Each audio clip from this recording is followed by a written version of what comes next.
the government should have been able to do something about this before, or be prepared for such an eventuality, because it was an eco-sensitive zone. You cannot avoid that because we need that. We need to experience the forest. We want to see what it looks like and what it is. But you Entire spoke set. about inefficiencies, right? When you spoke about inefficiencies from a consumerist angle. Today, the bureaucracy, we are expecting so much from that they are just self-serving in their own way. Even the buildings that are allotted for builders to construct, maybe IT parks or malls or housing complexes, whatever, we seem to be just be doing it out of anybody's whim and fancy.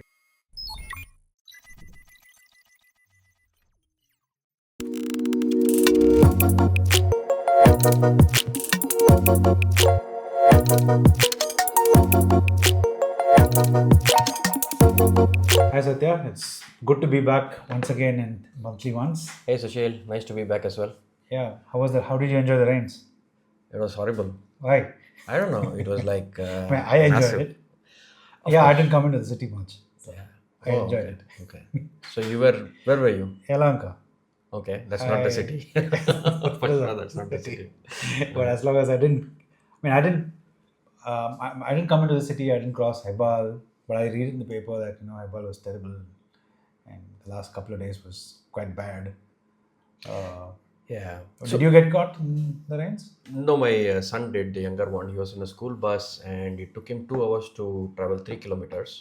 And the 2 hours for 3 kilometers. yeah, school bus Wow, got that's a new stuck. record. The school bus got stuck in the water, and Hebal was waterlogged, and this spillovers was everywhere.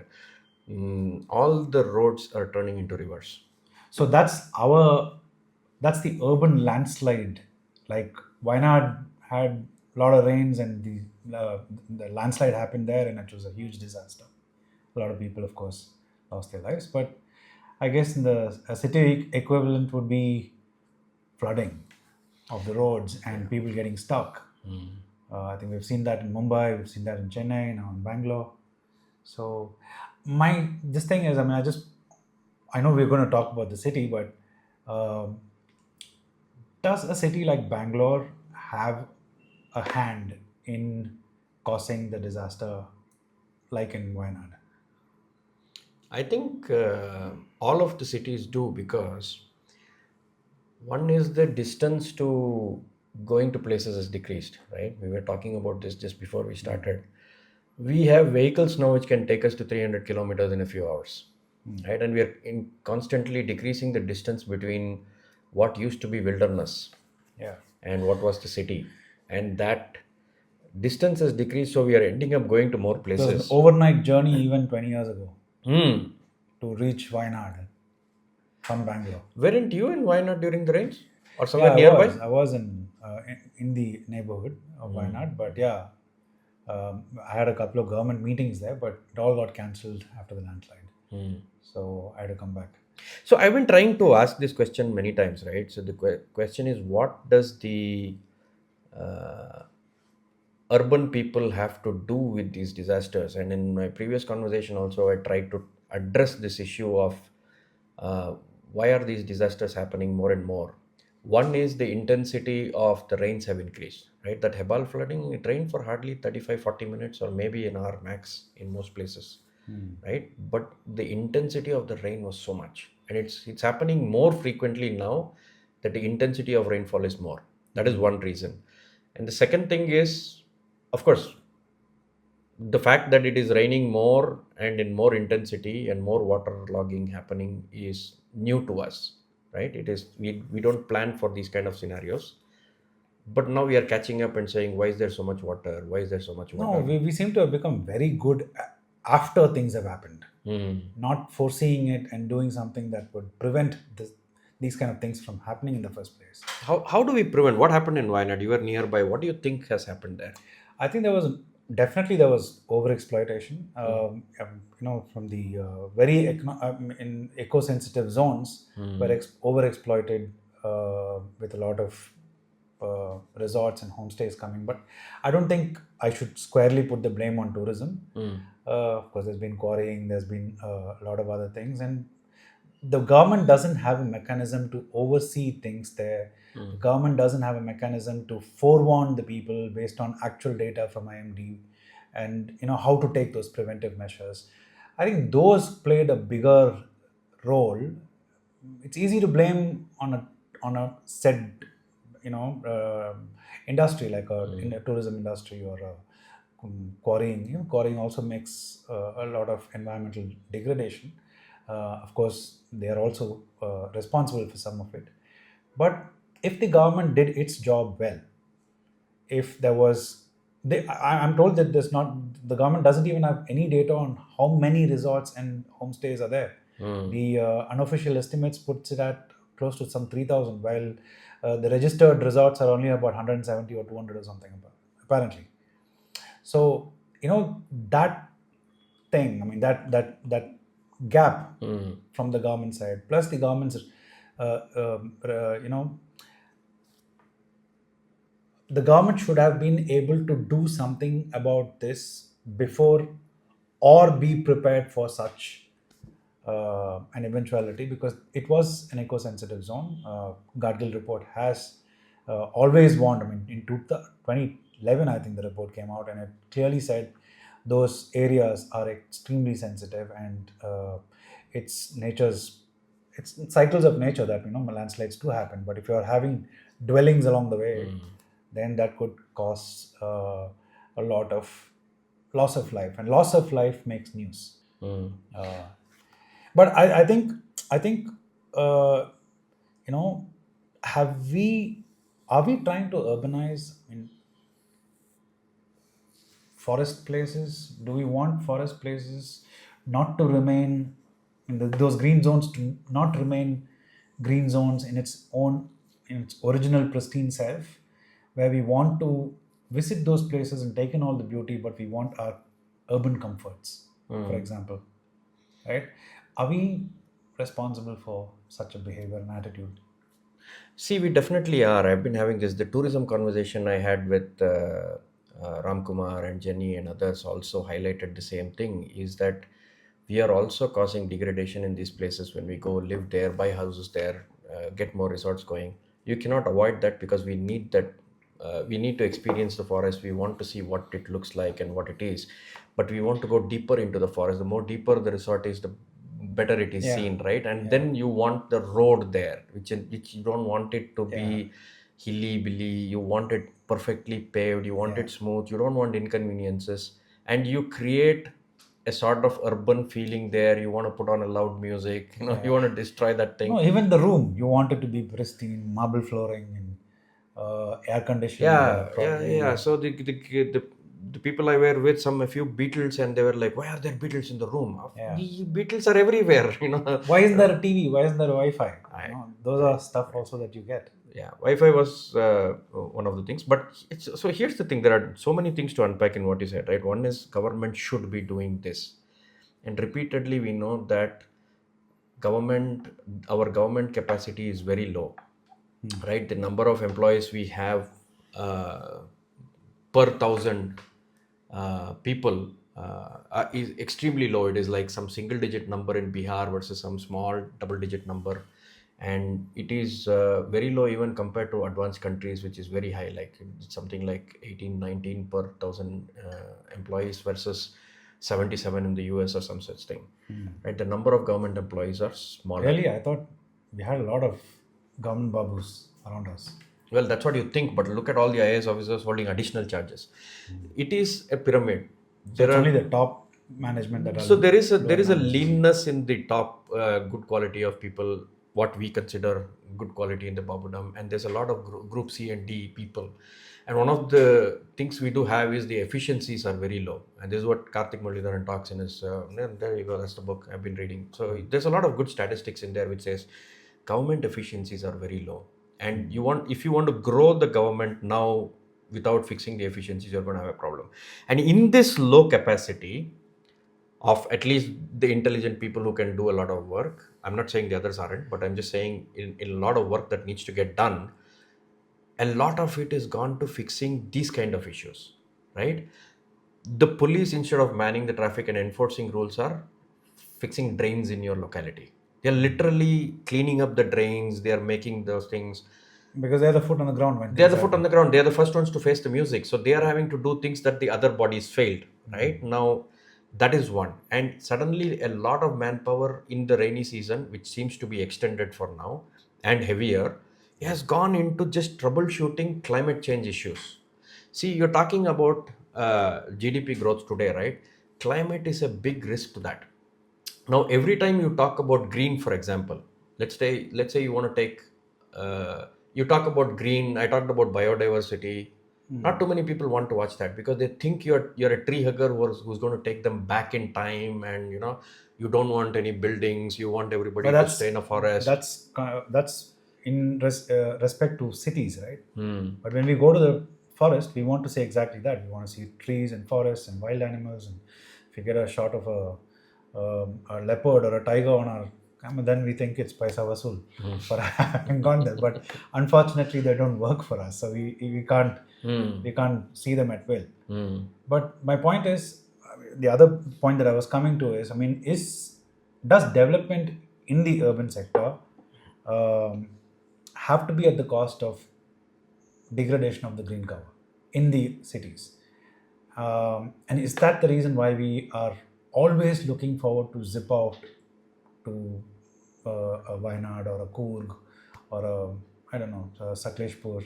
So a lot of people did want to go there all the time. You want to see these pristine hills, you want to go and see what nature looks like, but you don't take anything back, right? You come back to the city, you want the same old drudgery. You don't want to listen to green. You think it is anti-development, it is anti-prosperity. That's what we associate green with, and that really is the problem. In order for us to have prosperity, in order for us to have national security, in order for us to have a good trade balance with others and all those things, we are going to have certain amount of growth, right, in income, per capita income, because today our tax to GDP ratio is very low, right? It is half of that compared to some advanced economies, right? It's something like 18, 17, 18%, whereas the countries outside are like 33, 36%. And what that means is for every 100 rupees of GDP, we only collect 18%. And that's also because there is a very less number of people in the taxable range. You have to provide tax benefits to the lower income, right? Now, as we have to get more people into the taxable Tax 19. tax net, you have to make sure that the economy improves so that they all get better earnings and they get into the tax net. So there is more money. There's more money for national security. There's more money to make things and make widgets and export it so that the trade balance gets better. There is more jobs on the table because we need 20 million jobs, and that is not there. So there is an economic imperative in the system that we have today, right? This also means that when there are 1.2 crore people, which grew from maybe 30-40 lakhs in Bengaluru, right, which grown 3 times, 5 times, and all of those things, you're going to have them live somewhere, do something. And when you go to a job, what do? You either provide a service or you make something, right? You make something. When you come to the office, you want to make this phone, you're going to make it with materials, right? You want to build this house, you're going to make it with materials. That material usually comes. So even if you're in the agriculture sector, what is the agriculture going to do? You make grains, you make it into flour, you come back here and it is consumed. We are making things for consumption, and all of this happens somewhere else. It doesn't happen in the city. So you don't mine in the city, you don't grow food in the city, right? The growth of the food is happening in a village or something. So our footprint extends into those areas. It's not just going and enjoying that thing, right? You want more stones for your house, it's going to come out of stone quarrying somewhere. So there is a whole chain of path dependencies that has been set in the way we have created this economy. But you Entire spoke set. about inefficiencies, right? When you spoke about inefficiencies from a consumerist angle, right? But there is inefficiency, like what we discussed earlier, that close to some 17-18% of our wastage comes through corruption, but the wastage through inefficiency is almost 83%. Someone you said. That is the government That's the inefficiency. government inefficiency. Yeah. Now, if we fix those inefficiencies, or at least are able to, shrink that inefficiency, don't you think that itself would be able to cater or put in place a lot of mechanism that will help things from happening, bad things from happening, or maybe develop the city in a more holistic way? See, these are two different things, right? If you want to increase the efficiencies and grow, that's the argument that has been made, which is basically that you can't just grow the government just because it is small. You need to create these efficiencies, and The bureaucracy themselves are their own worst enemies, right? Today, the bureaucracy, we are expecting so much from that they are just self-serving in their own way. I don't mind saying this because I've seen enough of them to say that you are only worried about your own jobs and your own thing. There is this, just like how the politicians have their own thing, we have our own bureaucratic thing, right? We need to fix. They need to come up and say, look, we are going to lose our respect in this whole system if we don't buck up and create systems that are going to fix, right? Some of them are doing it, but the new crop seems to enjoy the fact that we can thrive in the system that is already created for us. We don't have to reform that. It needs a few brave officers to step up. Some have tried it, but the whole system is built in such a way, and we have to reform that system. We have to fix the bureaucratic system for efficiencies. There is no other way to do this. Even the buildings that are allotted for builders to construct, maybe IT parks or malls or housing complexes, whatever, we seem to be just be doing it out of anybody's whims and fancy. You get some few what do you call approvals from the government on certain things, and then it's not holistically thought through. Like you spoke about in one of the podcasts how the congestion happened as soon as Mall of Asia opened, right? And because there was not too much of thought that has gone into how to manage the traffic as a result of this mall opening. Nothing wrong with the mall opening, but who's supposed to be part of the system and take care of all of these things? So that's why I said maybe if we tighten the efficiency with that leakage of efficiency, maybe that's actually not an efficiency problem, that's a capacity problem, right? You can make some mistakes, but if you don't go back and systemically alter that to be able to take care of it, right? You keep pumping water out of these underpasses, but you still have not figured out a way to build without waterlogging. Every underpass that is built but that's repeatedly. the whole point. The police blames the sewerage board blames the corporation, the corporation blames somebody else, and it just goes on. Because that's a system. So you have never institutionalized something. How many times you've asked for the BMLTA to take on a role of coordination of all of these things? It's not enough to plan, right? You like projects where you can just implement. Maintenance, nobody likes. Nobody. We all build nice things. So isn't that an inefficiency? You can call it that. I would call it capacity issues. I would call it systemic fragility, which is you don't want to strengthen the system. You want to continue to wallow in the system. That's my question. Is there anything detrimental to them if they fix and put systems in place? Yeah. There is? Yeah, because they don't want it. They become redundant. Yeah. Is that the reason you're saying? Yeah, we just spoke it in unison, man. We're thinking the same. They know inside. These are all intelligent people. They are not. They're not like you and me, yeah. Yeah, so they know what they are doing and why they are doing it. But what they need to now realize is that we are speaking about it openly, and we know what you're doing and why you're doing. It's not hidden. Yeah. We know these things. And people are going to know because we are going to talk about it in public that you guys are not getting your act together. We know it and we're going to say it out. And we're saying it out in this podcast for people to listen to it. A certain proportion of the police's time, which could have been spent doing something else, is now being spent clearing drains. Because we caused the flooding. Why did we cause the flooding and waterlogging? Because with human-induced climate change. But we don't believe that. We said, no, it is nature. There is no... nature is there, but we know what we are doing. Go to the east of the city, the way the apartments are coming up. Even the builders destroy that tree cover that they had, completely wipe it out. They didn't know how to build with the nature. Right? They removed the tree cover and then now they put lawn.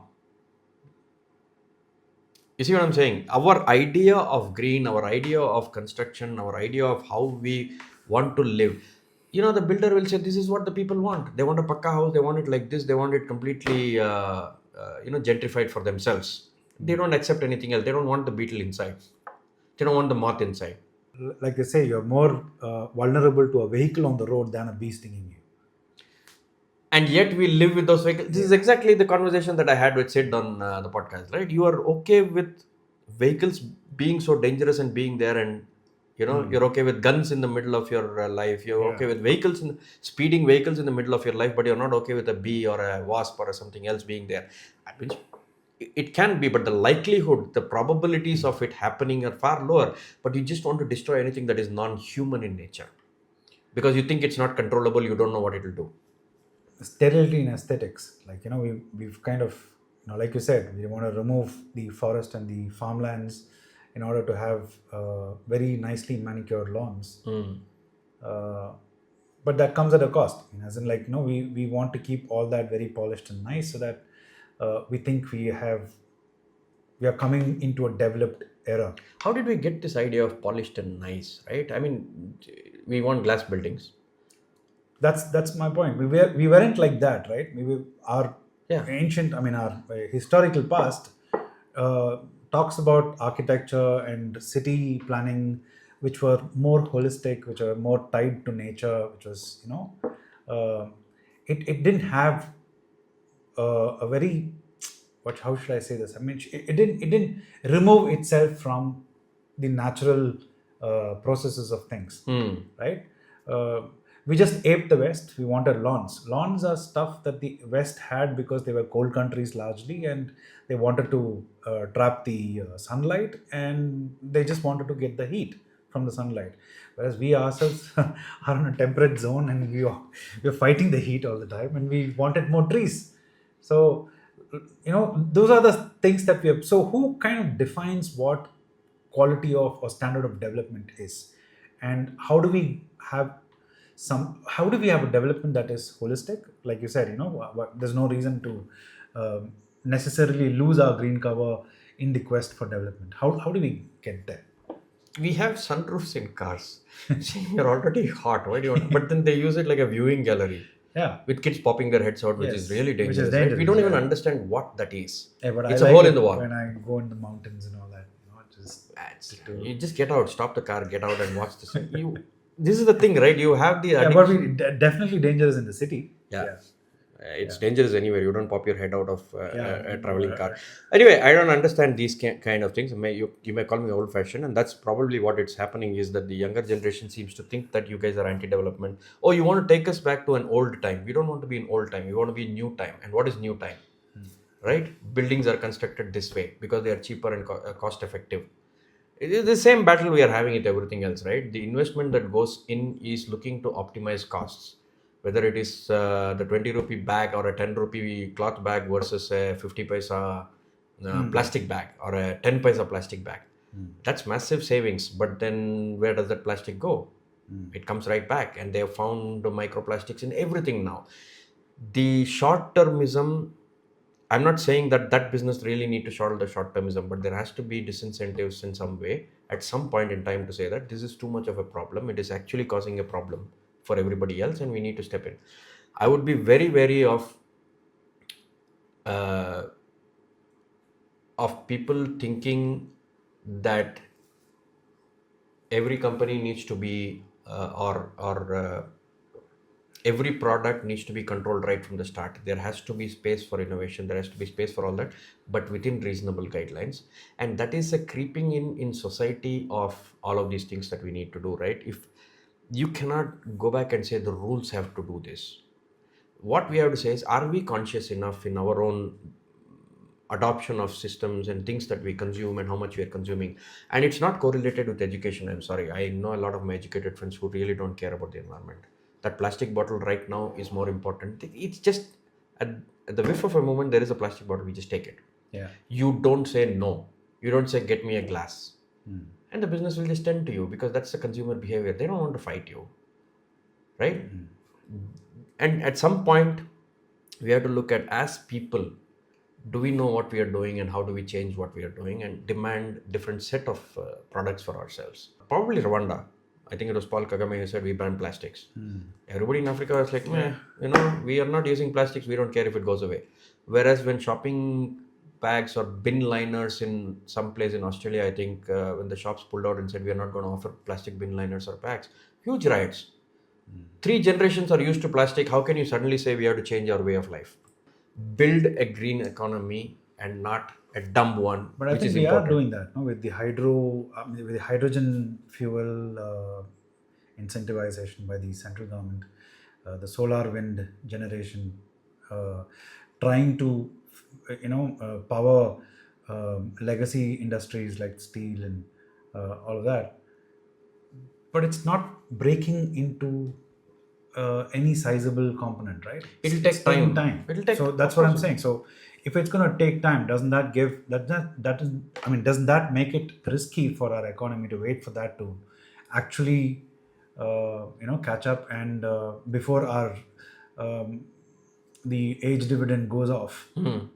That is there. So that's why we are still importing fuel, and uh, the External Affairs Ministry was basically saying that last week in Austria or someplace, right? Right. You at 16,000 per capita GDP, you have the ability to say that I don't need fuel from Russia or whatever it is. At $2,000 per capita, I have to pull so many people out of poverty. I don't have the luxury to say I will not import from here or there. You've already bumped up the prices from Saudi, and I need cheaper fuel. I have to maintain that. But here's the other alternative, right? We are against batteries and other things, but that's going to fill the gap till the hydrogen comes up. And the strategy is very clear. We have to understand that the national strategy is let's go towards hydrogen and other self-sufficient fuel. But at the meantime, there is electrification happening. Don't waste it. Don't throw these batteries away. Don't keep buying cheap things and then throwing them away. Squeeze more juice out of it, right? That's what they're saying. Okay, you import whatever it is and you do green fuel and all those things, and while you're doing that, we will slowly transition out. But let me bring it back again to the public domain in the city with the government side.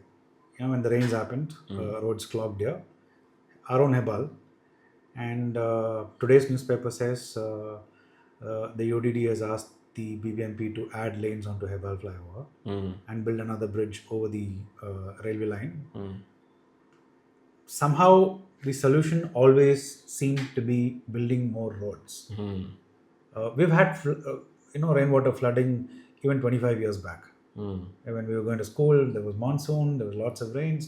We had a lot of flooding, but vehicles went. I see the same level of water even now, right? But I think the density of vehicles, and some of it doesn't fly, and some that get turned off or whatever that happens during that flood, is the reason for these kind of gridlocks that happens because of waterlogging. At least in Hebal that I saw. I mean, I was there. So somehow the solution always seemed to be that we have to add more lanes to an existing flyover, or build another flyover, or build another road, or bigger, broader, wider road. So you spoke about funding for the right kind of businesses, startups in the private sector, right? But the government seemed to keep on doing this while we are in a city that keeps deteriorating its livability.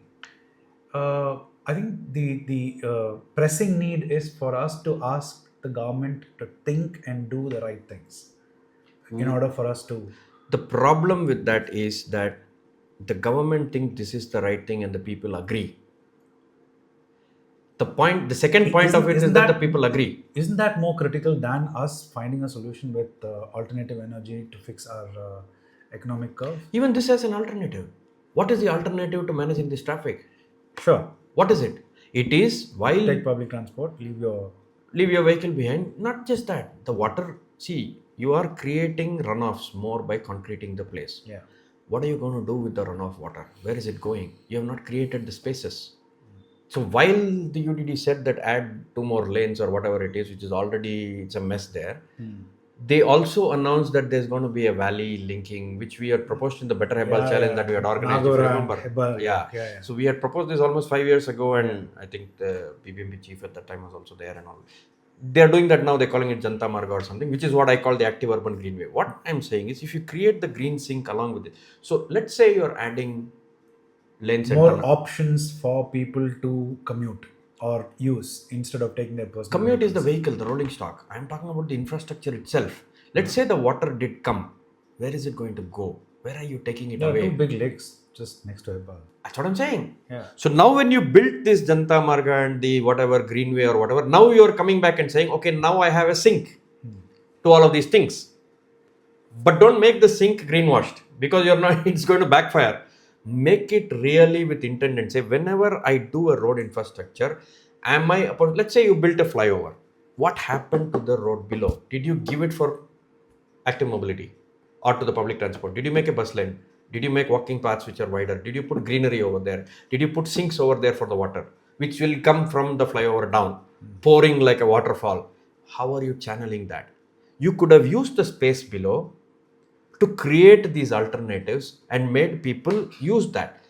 You think you have an outcome, you create these opportunities and choices for people, that if you built active urban greenways which acted as a sink, gave a green cover, people could walk, cycle, take public transport, gave a bus lane and all of those things, and then you build whatever you built, as long as you don't destroy anything, you would people who hate that other thing would have a choice not to curse you because you did something else. So it looks like the system, the fundamental character of the system itself is to create such chaos perpetually so that there is relevance to the bosses in power. I like that conspiracy theory because it appears to me, unless they clarify otherwise, it appears to me that that's what they are thinking. If you are self-serving in your systems of the political structure and the bureaucratic structure, and you do it only for lip service, knowing fully well that you're not going to keep me in the job, I know how to get my job back. If it's in the bureaucracy, you're set for life. There is no punishment for anything else. You just keep going round and round, and people don't really matter. You're not accountable. And the politicians know it's only 5 years, and we may or may not come back, but I know how to buy you out. There is prosperity that comes out of doing things, services, goods. Goods means you have to extract. What you are extracting, how you are extracting, how can you minimize the damage along the way and create a parallel economy that gives us reliance and self-reliance is what we have to focus on. A different basket of goods, a different basket of consumption, not the same basket of goods and the same basket of consumption. And it needs everybody in the supply chain to take care of it. The corporates need to come up and say, we'll do things differently. There's a ton of things. That seemed to be a very hopeful solution to what we've been discussing. But I also like to add that citizens need to be, I mean, we need more active citizens to ask the right questions. I think that's where the importance of active citizenry comes in, because if you have systemic problems that have been perpetuating since independence, I think it's time citizens take an active role and participate within their locality and ask the right questions. And I guess, once they understand what the problems are, at least within their locality, then I guess we'll have a better. I mean, system cannot function without the people, right? Without us, without the citizens, because it's made for us. So we have to play our role as well. I think with what you said and some active citizenry, I think we could solve a lot of our problems that persist. I don't disagree at all. In fact, that's the most important takeaway from this conversation is probably that what we want is what we get. And what we show that we want is what we will get. You want crappy stuff, you don't understand the implications of what you're doing, you're going to get what you're doing. You can vote with your feet on products and services, not by shouting at people or anything like that, but just avoid certain things and bring the market down if you don't think it is. The gathering of information is difficult. But again, these conversations need to be had repeatedly. You may not like it, you may not click on it, you may not want to listen to it. It hurts you immediately that, oh, you're asking me to sacrifice a lot of these things. Not really, but yeah, choose an alternate. Yeah. But do you know what the alternate is and what it is made of?